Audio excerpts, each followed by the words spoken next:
ছোটবেলাতে সবার মনোযোগ আকর্ষণ করার জন্য লুকিয়ে থাকতেন, মা যখন কান্না শুরু করতেন তখন বেরিয়ে হয়ে আসতেন, তার মানে খুবই দুষ্টু ছিলেন। দুষ্টু ঠিক না, যে হয় না যে অন্যের অন্তরে নিজেকে প্রতিষ্ঠিত করার যে দুর্নিবার কামনা, সেটা থেকে আমরা মুক্ত নই। হ্যাঁ। ছোটবেলা থেকে আমার মনে হতো যে আমাকে নিয়ে একটু কেউ ভাবুক, হ্যাঁ, হয়তো আমার দিকে ভাবনাটা একটু কম হচ্ছে বা আমার দিকে একটু অ্যাটেনশনটা কম দিচ্ছে, এরকম হতো।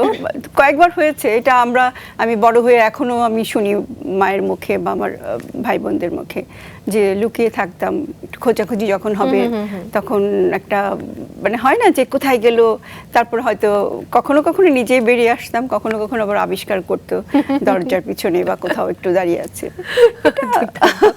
ভাই বোনদের কথা বলছিলেন, কিশোরগঞ্জের মফস্বল শহরে বড় হয়েও কিন্তু আপনারা ভাই বোনেরা প্রতিটি শাখায় সংস্কৃতির বিচরণ করেছেন, এটি সত্যি অবাক হওয়ার মতো। এখন ভাবলে অবাক লাগে, কিন্তু তখন আমার মনে হয়েছিল যে এটা বোধহয় খুব স্বাভাবিক। কারণ এটাই বোধহয় জীবন।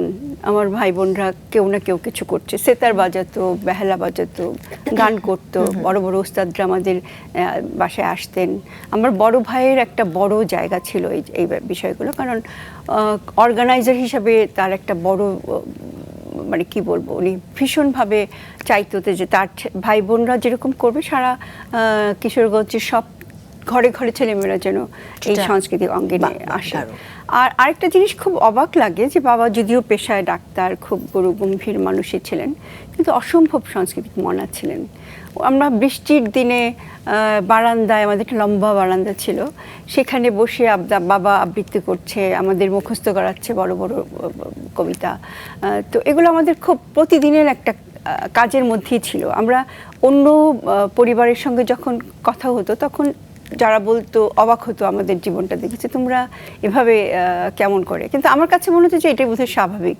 তো এখন মনে হয় যে আসলে খুব ভাগ্যবান আমি যে এরকম একটা পরিবার আমি পেয়েছিলাম, যে কারণে কখনো আমাকে কোথাও গিয়ে বিব্রত হতে হয়নি।